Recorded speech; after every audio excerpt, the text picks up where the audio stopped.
Hey guys, this is Davor from Tennis House. Today I want to help you with your topspin.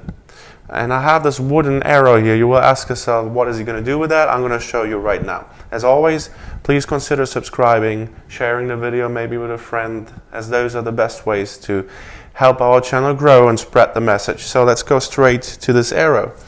On the ground strokes, you need to make sure that the racket head is below the ball when you get up on it if you want to hit a topspin. So too many players are very stiff in their wrists and they're not going to get the racket head in the right position during the lag phase. So every person clicks differently.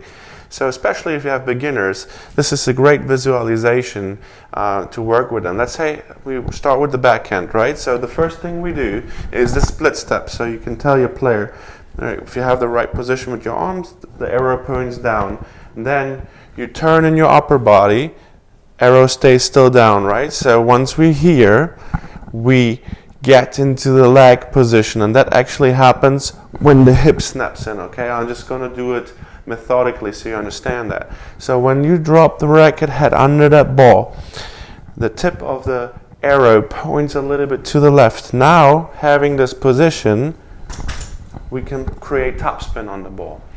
What I said earlier, when people are too stiff in the wrist, they're like this, and they push and hit the ball like this, the arrow actually points down or to the right forward, and they're not creating any topspin on the ball.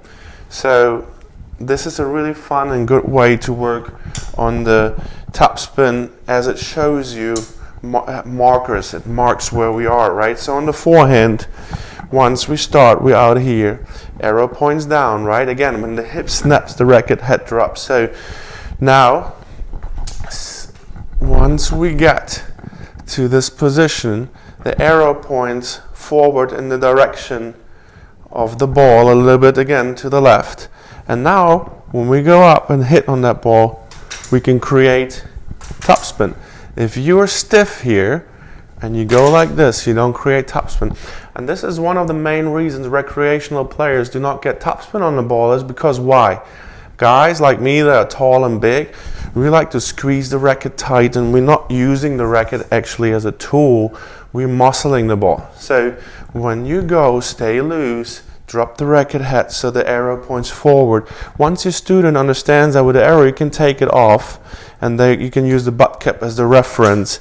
And I like to use the arrow because especially kids get a good feel for that. So when you're done with the shot, your arrow points forward right here, and like wherever you hit, when you're done in your target direction, the arrow points forward. So you can use it for different parts of the strokes actually, to make sure and assure you're in the right moment. So if you have a student who's stiff and hits like this, and once they start to break the mechanics down to the unit turn, to the drop of the racket head, and then getting into this leg position where it points forward, and they understand that you only from this position you can start to create topspin, and when you're done with the shot, that the arrow points forward. So you can use things. Obviously, there are going to be people who are going to say, oh, that's not going to work, and why would you waste your time? Because, simply, I teach since 24 years, and there's a lot of players who do not understand that. Doesn't always fall easy to people to do things. So this will click with some of your players. Try it out. I hope it helps you. And if you have a better topspin, you're going to hit more balls into the court.